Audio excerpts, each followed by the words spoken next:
હું મનીષા દલાલ MD kitchen ચેનલમાં તમારું સ્વાગત કરું છું। આજે આપણે બનાવીશું cheese paneer corn bread roll. તેના માટે આપણે અહીં પહેલા પનીર લઈ લેવાનું છે। મેં અહીં 250 થી 300 ગ્રામ જેટલું પનીર લીધું છે। એની અંદર 3 ક્યુબ આપણે ચીઝ લઈ લેવાનું છે અને આ બધું ખમણી લેવાનું છે અને ખમણવું મોટી ખમણીથી ખમણવાનું અને એવી રીતે જ ખમણવાનું। તમે આને ક્રમ્બલ કરશો તો વચ્ચે વચ્ચે પીસ આવશે એટલે એને ખમણી લેવું જરૂરી છે। ત્યાર પછી આની અંદર આપણે કેપ્સિકમ નાખી દેવાના છે। મેં અહીં મોટું એક કેપ્સિકમ લઈ લીધું છે અને પછી આપણે કોર્ન લઈ લેવાના છે। એને આપણે પહેલા ગરમ પાણીમાં સ્ટીમ કરી લેવાના છે હળદર અને મીઠું નાખીને। ત્યાર પછી એની અંદર મીઠું નાખવાનું અને મીઠું સાચવીને નાખવાનું કારણ કે મકાઈમાં પણ છે અને ચીઝમાં પણ મીઠું હોય છે એટલે। ત્યાર પછી ઓરેગાનો, ચીલી ફ્લેક્સ, ત્યાર પછી આપણે મરીનો ભૂક્કો અને ત્યાર પછી ચાટ મસાલો, તમે ચાહો તો આમચૂર પાવડર પણ નાખી શકો છો અને પછી આપણે ધાણા નાખી દેવાના છે। તમે જોઈ શકો છો મેં અહીં બધા મસાલા કર્યા છે અને અહીં મસાલા આપણે આપણા ટેસ્ટ પ્રમાણે કરવાના છે પણ થોડા મસાલા આપણે ચડિયાતા કરવાના કારણ કે અહીં આપણે બ્રેડ રોલ બનાવીએ છીએ ને બ્રેડમાં કોઈ ટેસ્ટ નથી હોતો એટલે આપણે જે આ મસાલો બનાવીએ છીએ તેમાં ટેસ્ટ બરાબર હોવો જોઈએ તો જ આપણને ટેસ્ટી એવા ઠંડીમાં ખાવાની મજા આવતા એવા કોર્ન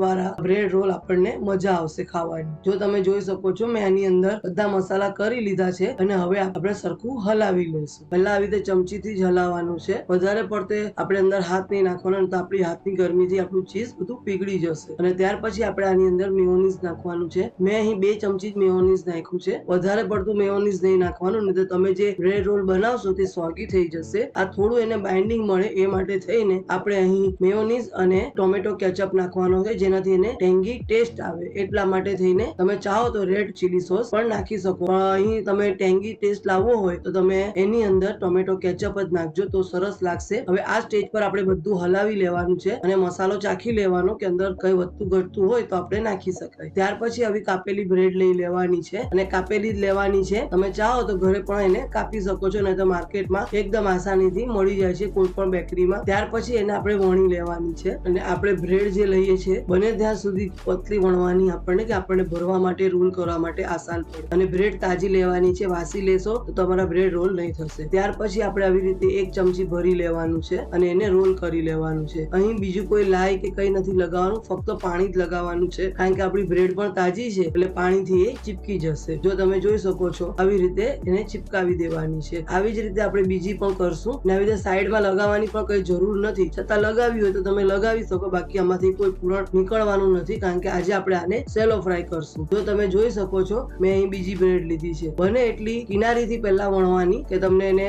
બ્રેડ જે રોલ કરશું તે કરવામાં આસાની પડે, બને એટલી પતલી વણવાની કોશિશ કરવાની છે। ત્યાર પછી આની અંદર આપણે આવી રીતે 1 જ ચમચી જેવું આપણે પૂરણ ભરી લેવાનું છે, વધારે પૂરણ નથી ભરવાનું નહીં તો બહાર નીકળવાનો ડર રહે છે। જો તમે જોઈ શકો છો અહીં મેં પછી પાણીની મદદથી એને ચિપકાવી દીધી છે। બસ આ રીતે આપણે બધા બ્રેડ રોલ વાળી લેવાના છે। જો તમે જોઈ શકો છો મારા બ્રેડ રોલ કેવા વળ્યા છે એવી જ રીતે આપણે વાળી લેવાના છે। ત્યાર પછી આપણે એને સેલો ફ્રાય કરવાનું છે અને આપણે ડીપ ફ્રાય નથી કરવાનું, સેલો ફ્રાય જ કરવાનું છે અને એને આવી રીતે બટરમાં કરશો તો એકદમ સરસ ટેસ્ટી લાગશે અને તો સરસ શેકાશે પણ સરસ અને એના પર જે ડાશ પડશે એ પણ બહુ સરસ પડશે અને તમને ખાવાની પણ મજા આવશે અને બટરથી જે ક્રિસ્પી પણ વધારે થશે। છતાં તમારે તેલમાં કરવું હોય તો તમે કરી શકો છો પણ ઘીમાં નહીં સારું લાગશે એટલે બટર લેજો કાં તો તેલ લેજો ને સરસ રિઝલ્ટ જોઈતું હોય તો બટર જ લેજો, તેનાથી ક્રિસ્પી પણ સરસ થશે અને ખાવાની પણ ઘણી મજા આવશે। જો તમે જોઈ શકો છો મેં અહીં 4 બ્રેડ રોલ વાળી લીધા છે અને એને આવી રીતે આપણે શેકી લેવાના। બને ત્યાં સુધી નોનસ્ટિક નો ઉપયોગ કરજો કે ઓછા બટરમાં સારું શેકાય અને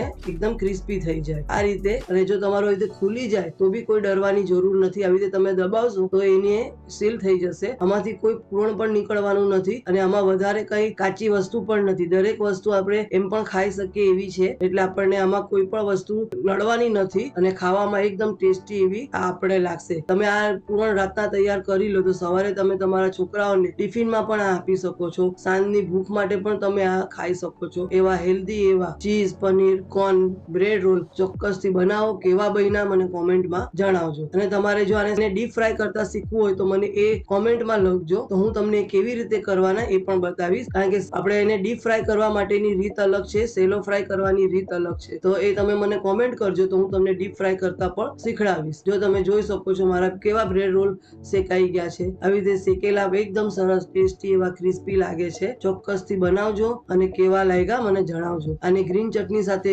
ટોમેટો કેચઅપ સાથે આપણે ખાઈ શકીએ છીએ, નહીં તો મેયોનીઝ નું ડીપ બનાવીને પણ આપણે આને ખાઈ શકીએ। શકીએ છીએ. જો તમે જોઈ શકો છો મારા અહીં શેકાઈ ગયા છે, મેં એને સર્વ કરી દીધા છે. તો વચ્ચેથી એને કાપશો તો એકદમ લુકમાં પણ સરસ લાગશે અને ખાવામાં પણ ટેસ્ટી એવા tangy cheese paneer corn bread roll ચોક્કસથી બનાવજો. કેવા બન્યા મને કોમેન્ટમાં જણાવો. નાના મોટા સૌને ભાવતા એવા આ બ્રેડ રોલ સેલો ફ્રાય કરીને ચોક્કસથી બનાવજો. તમને જો મારો વિડીયો ગમતો હોય, મારી રેસીપી ગમતી હોય તો લાઈક કરો, શેર કરો, સબસ્ક્રાઇબ કરો, કોમેન્ટ કરો. અમારા ફેસબુક પેજને પણ ફોલો કરવાનું નહીં ભૂલતા. તમે કયા શહેરમાંથી આ વિડીયો જો છો મને ચોક્કસથી જણાવજો. તમારે બીજી કઈ રેસીપી શીખવી છે એ પણ મને કોમેન્ટમાં લખજો. તે હવે ફરી મળીશું નવા વિડીયો સાથે, નવી રેસીપી સાથે. Thank you for watching. આવજો.